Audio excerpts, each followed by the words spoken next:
Again, Swamiji. Oh, yeah.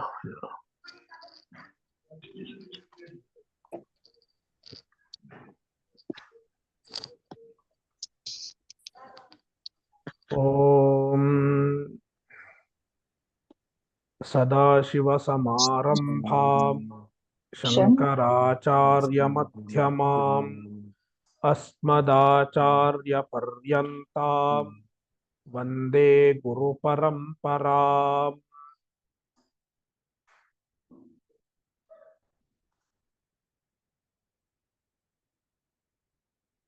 Kenopanishad is divided into khanda. Khanda means a part, a portion.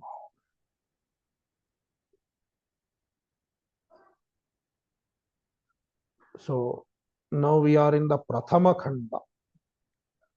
There are four khandas, four parts. This is Prathama Khanda. In Prathama Khanda,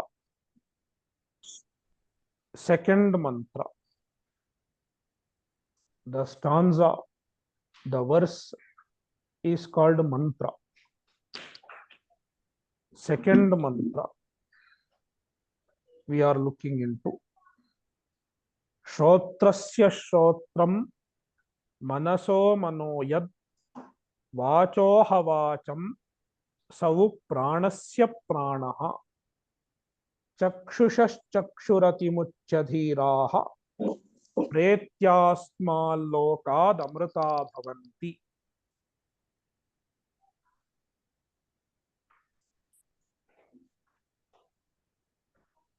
In this mantra,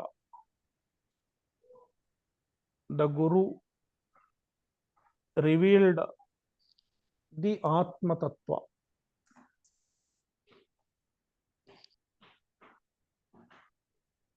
The Atma Tattva, Atma itself is called Atma Tattva sometimes. To Atma, we add Tattva. Atma itself is Tattva. Atma eva Tattvam Atma Tattvam. Tattva means the reality, the substance. Among philosophers, there is a question regarding the tattva. How many tattvas are there? How many realities are there? The philosophers try to understand. According to Nayayika and Vaisheshika, there are 7 tattvas.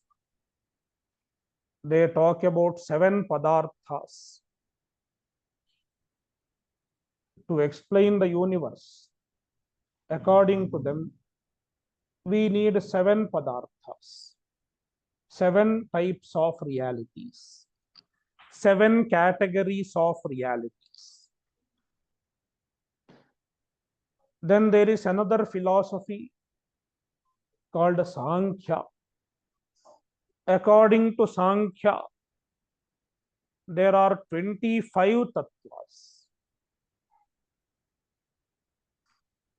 The universe can be understood by understanding 25 categories of realities, according to them. Then there is Vedanta. The Vedanta says there is only one tattva, only one reality. And that one reality is Atma. Atma Tattva. That is why Atma is called Atma Tattva. It is the only Tattva. Everything other than Atma is Atattva, unreal. It is not a reality.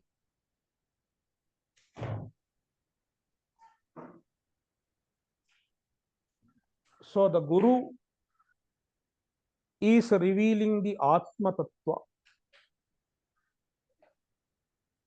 Shrotrasya Shrotram, Manaso Manoyat, Vacho Havacham, Savu Pranasya Pranaha, Chakshushash Chakshuhu.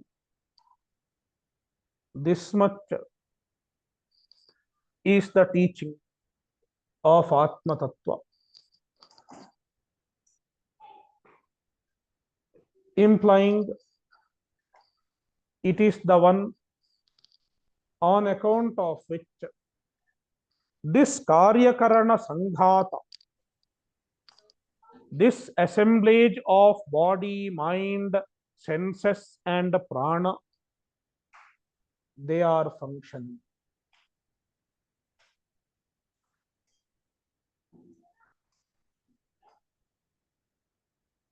In another Upanishad, Kenopanishad, this body is compared to a city. Puram ekadashadwaram ajasya vakrachetasaha anushthayana shochati vimuktascha vimuchyate. This body is a city with 11 openings. In Bhagavad Gita, 9 openings. Navadware Pure Devi. In Kenopanishad, 11 openings. If you count certain things as 2, it will become 11, like 2 nostrils. If you consider both of them as 1, 2 nostrils you mix together, then it becomes 10. And then 2 eyes you mix together, it becomes 9. So it has certain number of gates. In olden days, they used to build a wall around the city, and then there would be gates, some openings.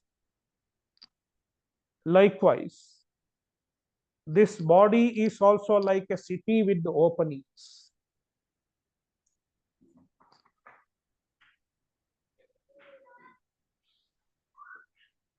So this city comparison is explained by the Bhashyakara. In a city,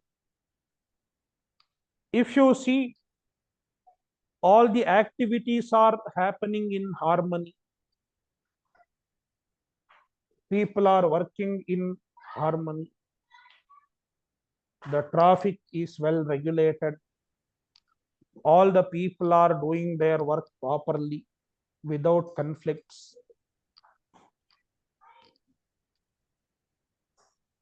Then you can make out that there is a very good governance. There is a very good king. Only if there is a king, only if there is the presence of a king, the city functions properly. All the aspects of the city, all the residents of the city, they do their work in harmony. Otherwise, there would be chaos. Suppose there is no government, there would be chaos. In the same manner, in this body,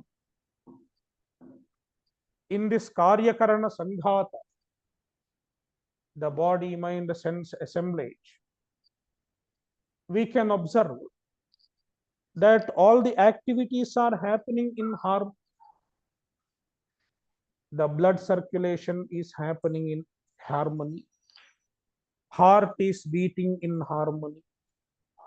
Breathing is happening in harmony. So many activities are taking place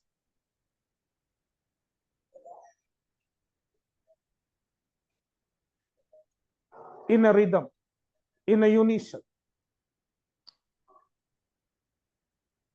From that, we can understand there is a Puraswami, there is a master of the city, there is the presence of a sentient principle, like a king. On account of his presence, this body is functioning properly. And it is the Atma Tattva.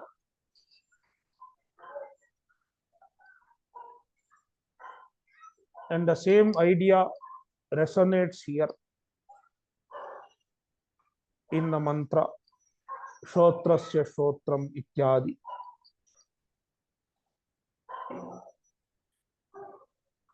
That is the Atma. Everything other than that is Anatma, non-self. The body is Anatma, non-self, different from you. And so is the mind, so are the senses. Body, mind, senses, everything is Anatma. Anatma means a non-self, external to your true nature. But unfortunately, there is a misconception. There is a universal misconception. The Anatma is misunderstood as Atma. The non-self is misunderstood as Atma, the self. That is why we identify with the body. We identify with the mind. We identify with the senses. Who are you? If somebody asks, we refer to the assemblage, the Sanghata, Karya Karana Sanghata, body, mind, senses, etc.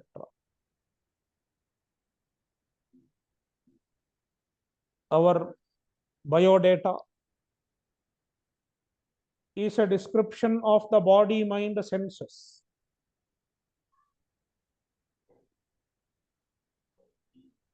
Who are you? We paste a photo. This is me. Whose photo is that? It is the photo of this Sthula Sharira. Only the Sthula Sharira can be photographed. Atma cannot be photographed.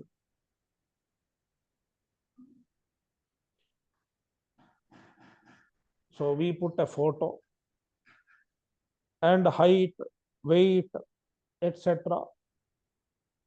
all belongs to this Sthula Sharira, the gross body.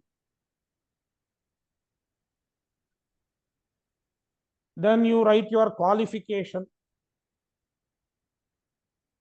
I have studied this. I have studied that. I know this. I know that. It is your mind, Sukshma Sharira. And that is the biodata. That is the identity we have. But the Vedanta Shastra says none of this is your true self. Your true nature transcends the body and the mind. The body and mind are anatma. What is the atma? Shrotrasya Shrotram. It is the one that makes this body, mind, senses work. The one that makes the body, mind, senses function. It is the Atma. And since it is making the body, mind, and senses function, we can understand that its nature should be consciousness. Its nature should be Chaitanya.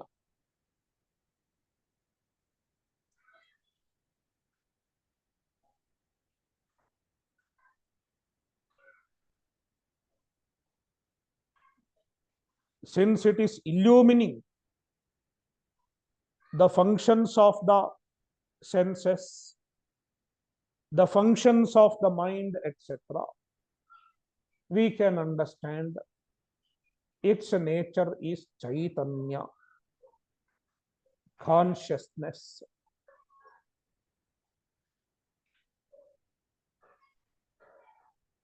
Therefore, the Atma is the Chaitanya, the consciousness. And the Chaitanya is also called Chit. Chit or Chaitanya means same. Chaitanya does not mean energy. Nowadays, some people think Chaitanya means energy. Chaitanya does not mean energy. Energy is again matter, material. It is physical.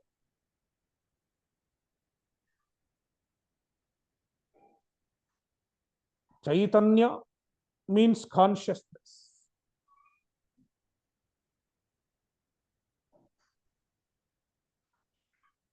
The Atma is Chaitanya.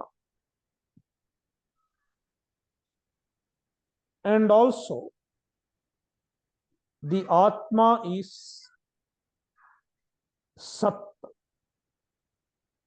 Its nature is existence. Sat. In Vedanta Shastra, we use the word Sat. Chandogyopanishad says, Sadeva Somyedamagra Asit. Sat means the one that exists. Asti iti Sat.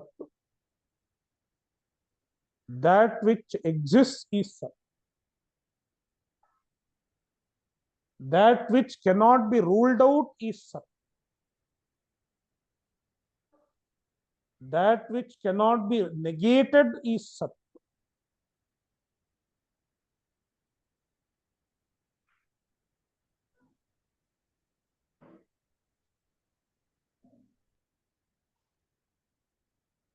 So the Atma is Sat.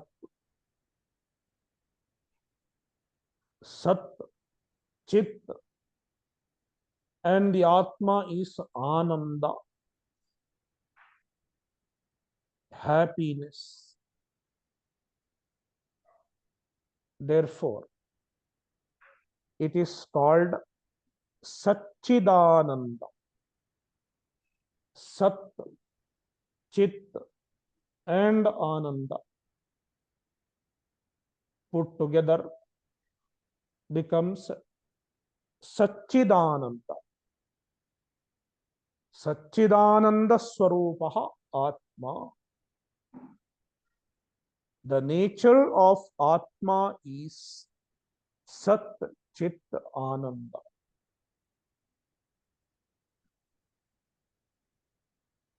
But then there is ignorance. Ignorance of the self. If you look into the dictionary, what is ignorance? The dictionary will say ignorance is lack of knowledge, absence of knowledge. But the Vedanta understands ignorance in a different way. Ignorance is called ajnana or avidya. Both mean same. Ajnana or avidya. Let's use the word ajnana. Jnana virodhi ajnana. Ignorance is called ajnana because it is opposed to knowledge. It is not absence of knowledge. It is opposed to knowledge, opposite of knowledge.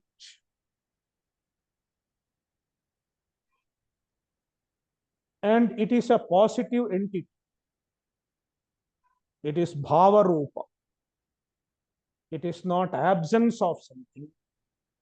There is something positive called ignorance. There is an entity called ignorance. And this entity is capable of hiding the true nature of the Atma.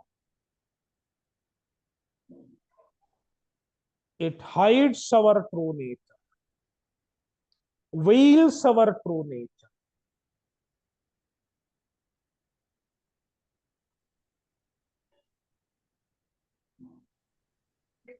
And then the same ignorance makes us identify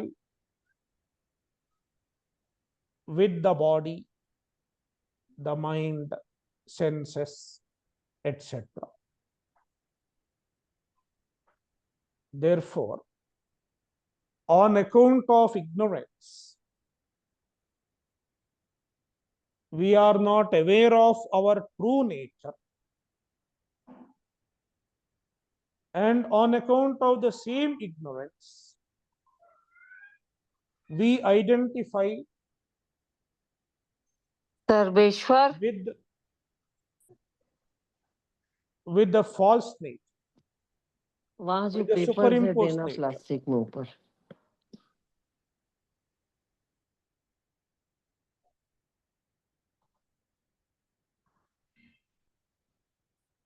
It is the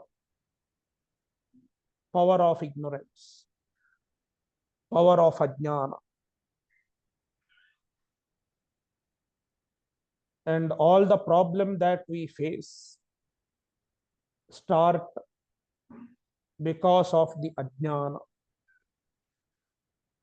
Ajnana is the root of all the problems. Ignorance is the root of all the problems. And the problems that we have, any complaint that anybody can say, any complaint that anybody has,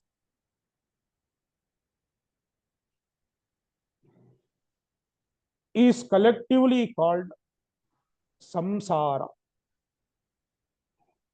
All our problems, the sum total of all our problems are called samsara.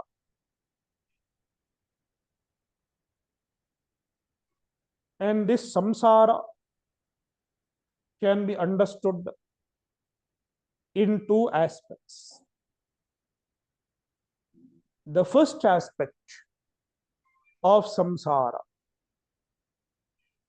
is our psychological issues, the complaints at the psychological level, at the emotional level, like insecurity,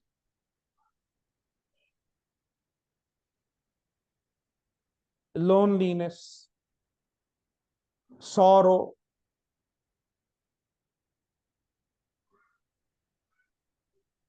a sense of lacking,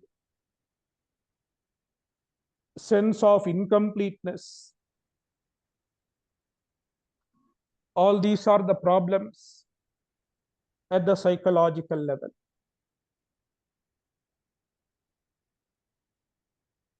It is one aspect of samsara.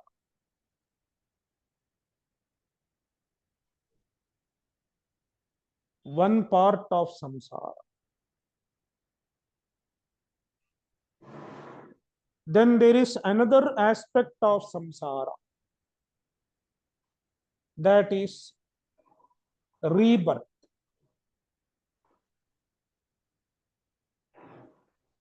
Taking one more janma, going through the cycles of rebirths. It is another aspect of samsara.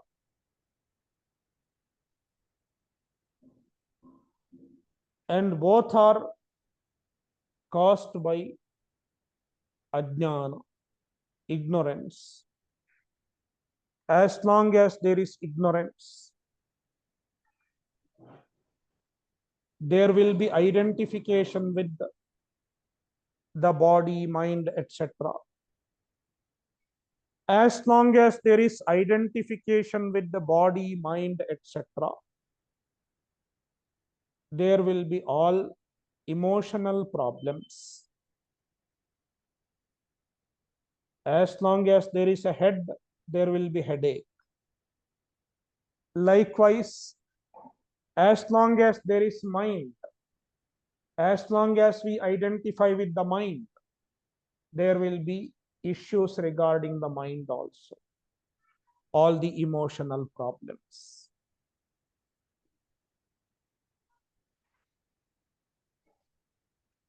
And also, as long as there is ignorance, as long as there is ajnana, there will be rebirth. There will be one more birth.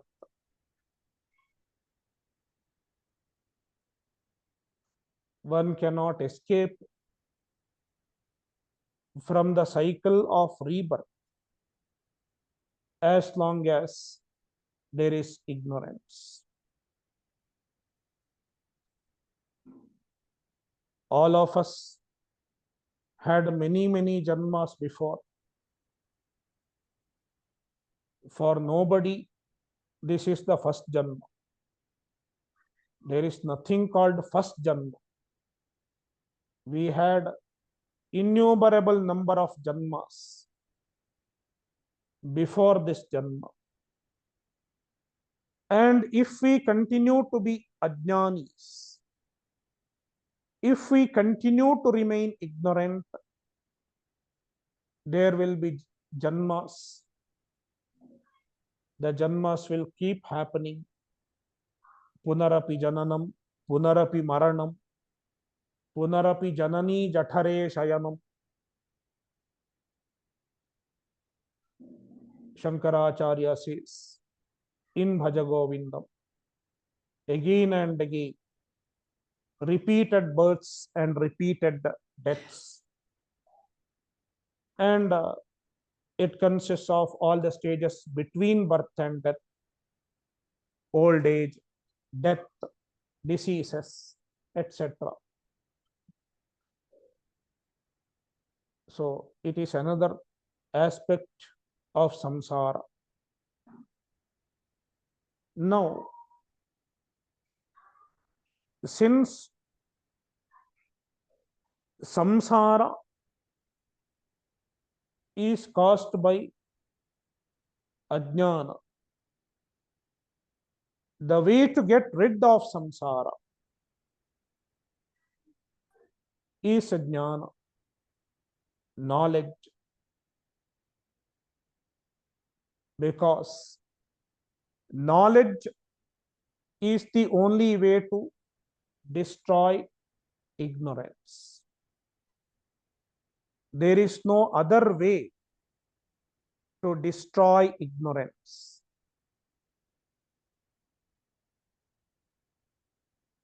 Any amount of action cannot destroy ignorance. Karma cannot destroy ajnana. You can do any number of karma, any type of karma. It cannot destroy ajnana.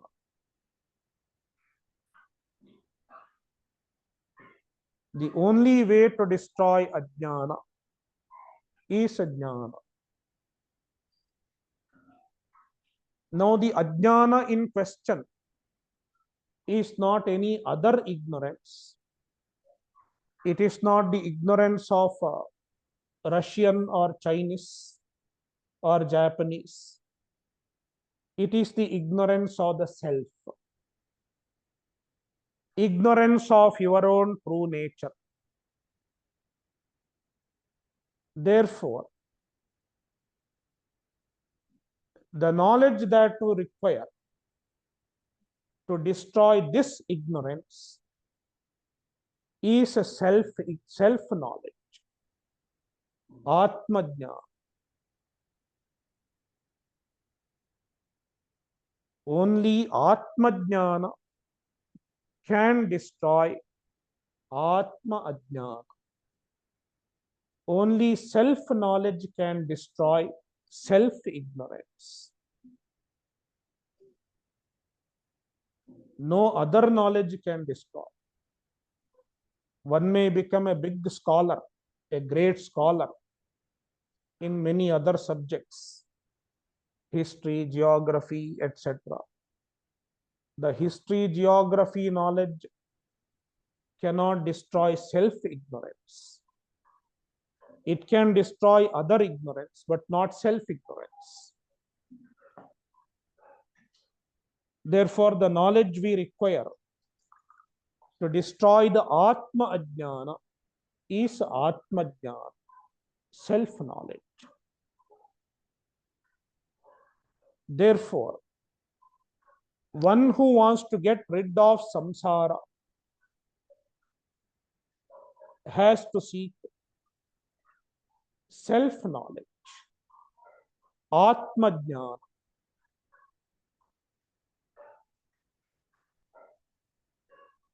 Now, how to get Atma Jnana?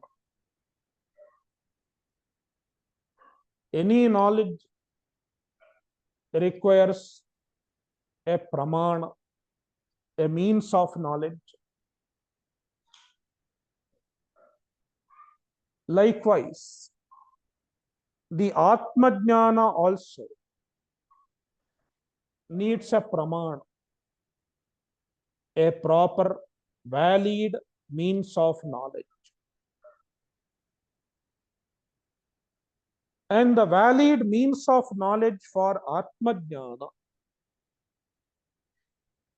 is not our senses. One cannot get Atma Jnana through the senses. Pratyaksha pramana will not work. Likewise, the self-knowledge cannot be attained through reasoning also. Naisha tarkena matirapaneya. One cannot attain the self-knowledge through reasoning, through inference, through intellectual speculation. One cannot get Atma Jnana. The Upanishads clearly say, Aniyan hatarkyamanu pramanat naisha tarkena matirapaneya. Therefore, pratyaksha pramana and anumana pramana cannot give the Atmajnana, cannot give rise to the Atmajnana. Therefore, the only pramana is the statements of Vedanta. Vedanta Vakya. The statements of Vedanta serves as the pramana for Atmajnana. Vedanta Vakya means the statements of the Upanishads. Upanishad Vakya. The words of the Upanishads, the statements of the Upanishads, they serve as the pramana to generate Atmajnana, to give rise to Atmajnana.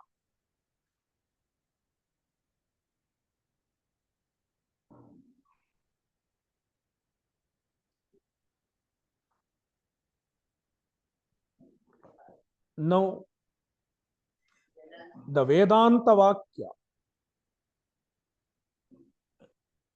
cannot give knowledge if one approaches directly. I will read Vedanta Vakya, I will buy a book, read some translation, read some explanation. Can I get Atmajnana? The Shastra says it is not possible. One cannot study and get the knowledge on one's own.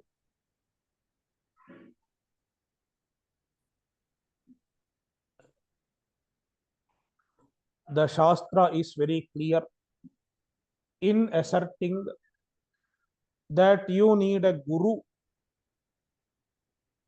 Guru Padishta Vedanta Vakya.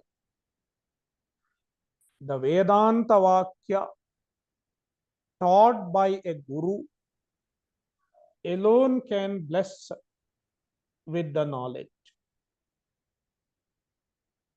with the Atmajnana. That is why in Bhagavad Gita, Bhagavan says, Upadekshanti te jnanam jnaninas tattvadarshinaha. The jnanis, the gurus, who are already jnanis, they give the upadesha of the Atmajnana. They unfold the statements of the Vedanta, and that is how one can get Atmajnana. And that is the reason we need to conduct Vedanta sessions, Vedanta classes, because it is the way to get jnana.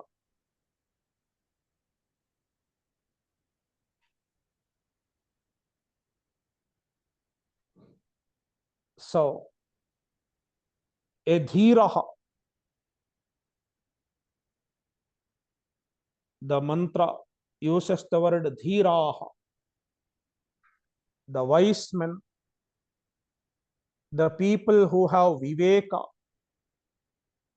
the people who know, the people who have understood the priority of life. What can really make our lives meaningful?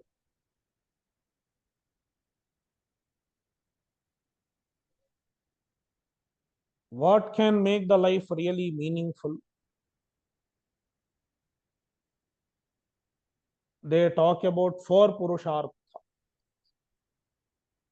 dharma, artha, kama, and moksha. There are four purusharthas. Purushartha means the human goals,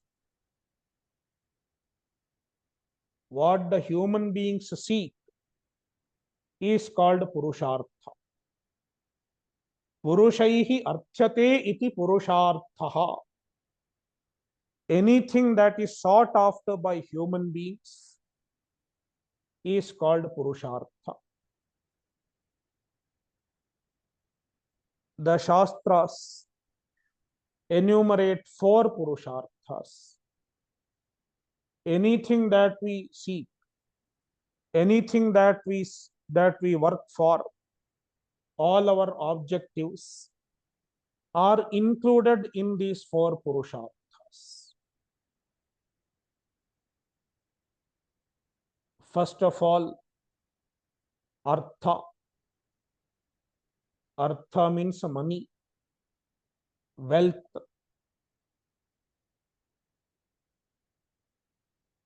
Everyone in the world seeks artha to some extent or the other. They want money. So money is necessary to meet the basic requirements, food, shelter, etc. But people don't stop there.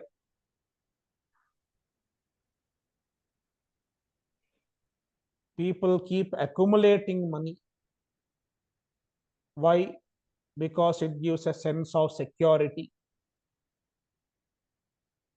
And many people spend all their lives in accumulating money. Money is the top priority. Artha pradhana life. Some people lead an artha pradhana life. A life committed to money, money, money. And nothing else is important in front of money for them. Money is the most important.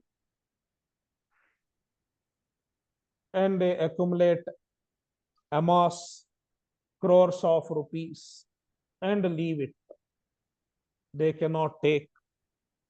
Nobody can take even a penny. Even 1 rupee cannot be carried when we leave this body. Another is kama. Second purushartha is kama purushartha.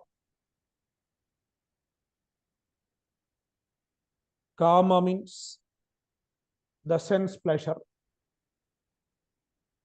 material pleasure.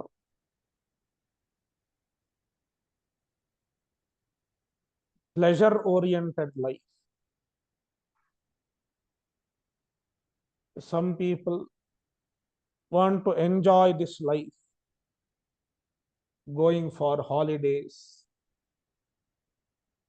etc. Watching movie, going for holidays. Kama purushartha. The kama purushartha cannot give lasting happiness. It can only give temporary excitement of the senses. For a while, it will secrete some dopamines, some happiness, temporary pleasure. And at the end of the pleasure,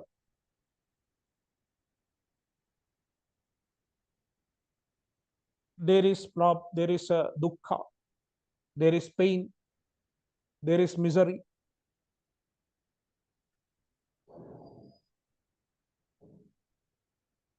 Because any enjoyment of a material pleasure enhances our desire, enhances our dependency on the given enjoyment.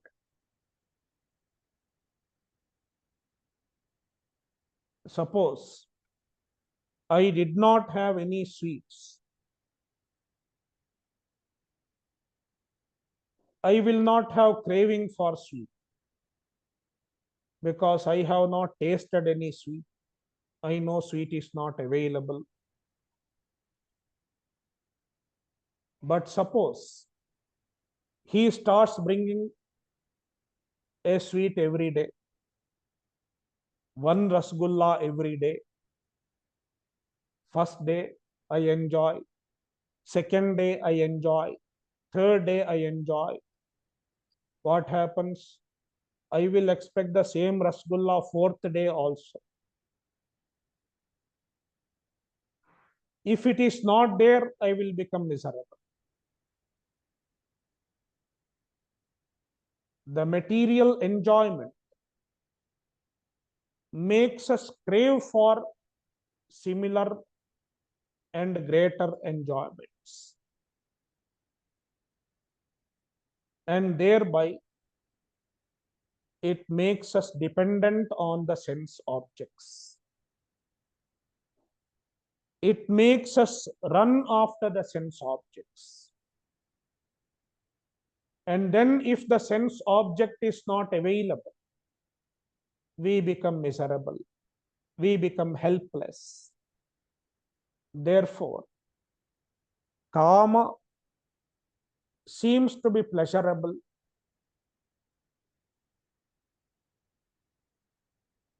Prima facie, it looks attractive.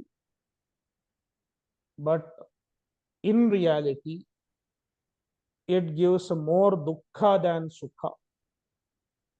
It gives more pain than pleasure.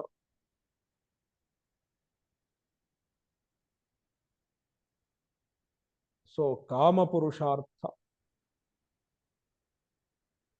So, artha and kama, these two are universal.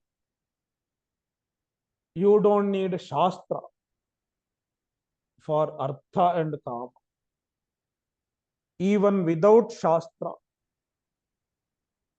without Veda, without Vedanta, without the tradition, people have artha and kama.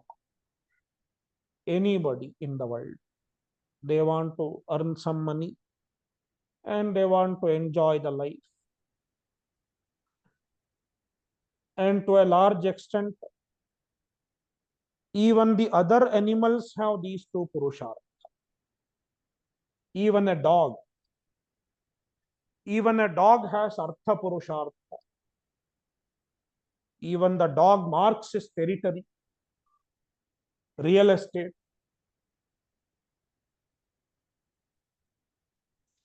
This is my territory. It is artha. And the dog has kama purushartha. It also has sense enjoyment.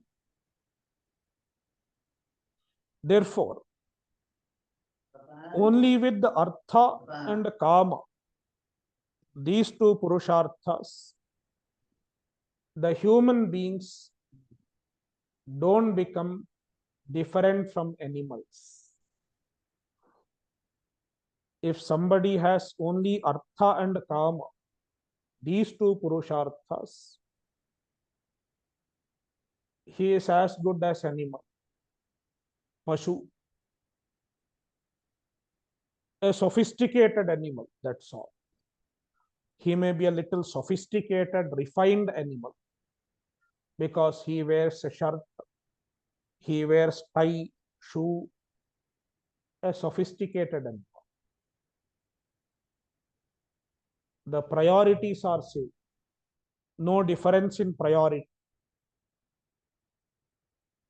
Then what makes the human being special? It is the other two purusharthas, dharma and moksha. Dharma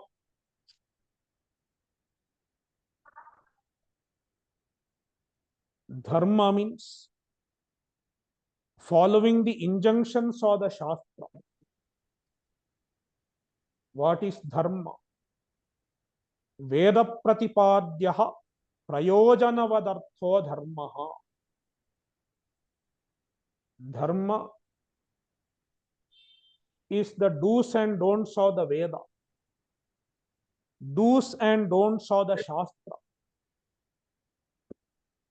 The Shastra asks us to do certain things, like do dhanam, shraddhaya deyam, do dana, give a substantial portion of what you have. It is dharma. Dana is a dharma. And yajna, perform yajna. Various types of yajnas are told. Deva yajna, pitru yajna, deva pitra karyabhyanna pramaditavyam. The yajna is also dharma.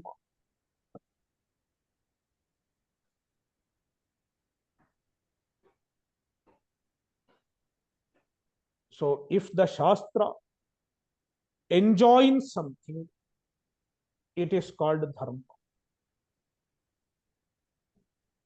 And then the Shastra prohibits certain types of actions.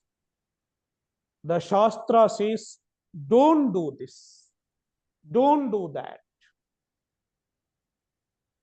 For example, Suram na pibet, do not drink alcohol. The Vedas say. That means drinking alcohol is adharma. If the Shastra has prohibited something, if the Shastra has prohibited an action, the given action is an adharma. It is a violation of dharma.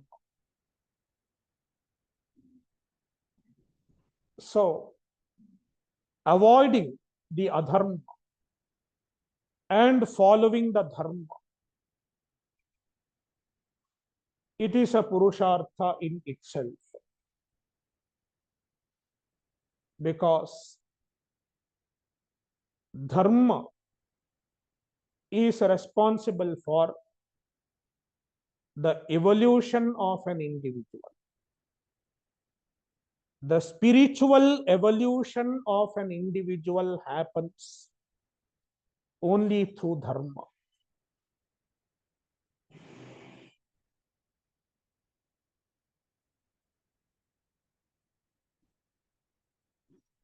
Without dharma, one cannot go to higher lokas.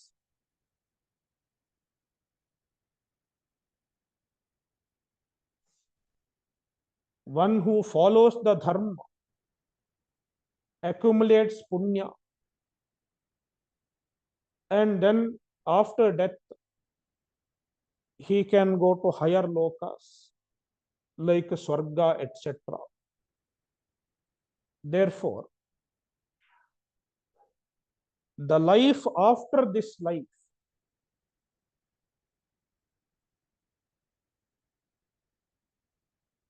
to ensure a better life after this life, one should follow dharma. It is one of the purposes of dharma. I want to ensure a better life after this life. Then I should perform dharma. Follow the injunctions of the Shastra. And then there is another purpose of dharma. Dharma is the stepping stone to moksha. Without dharma, moksha purushartha is not possible. It is dharma that prepares an individual for moksha.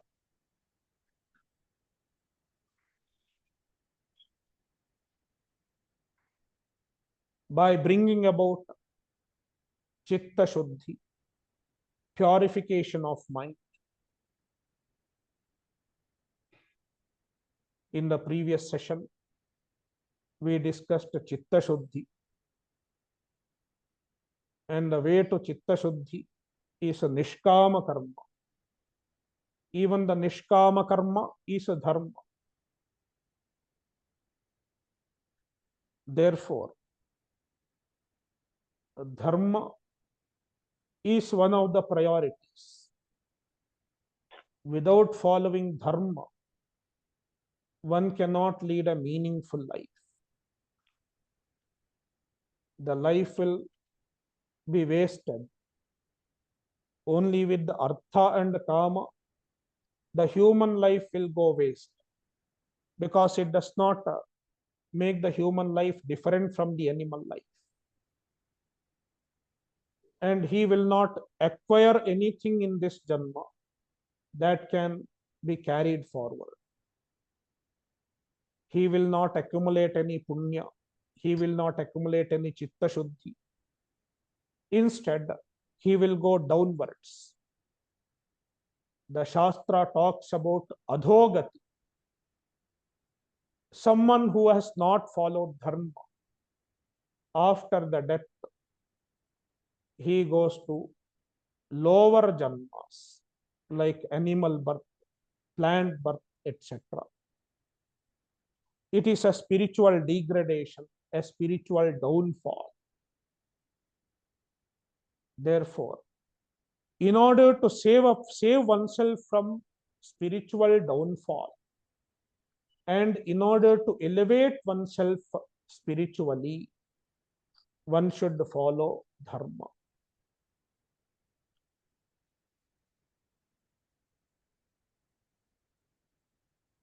And then comes moksha.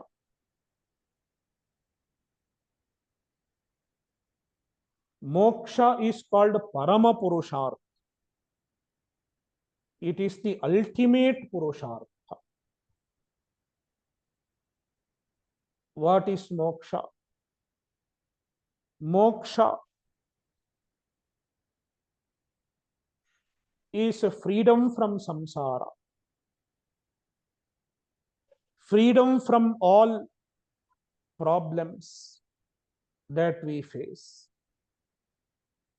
Atyantika dukkha nivrittihi. A permanent freedom from dukkha. A permanent freedom from all problems. And attaining the absolute happiness. Paramananda praptihi. Attaining the absolute happiness. Permanent happiness is called moksha. So, a dhira is the one who understands the importance of dharma as well as moksha as the priorities of life. For him, artha and kama are not the ultimate priorities of life. They are subservient to dharma and moksha. Such a person is called dhira, a viveki. He understands that his life becomes meaningful only if he follows dharma and only if he attains moksha.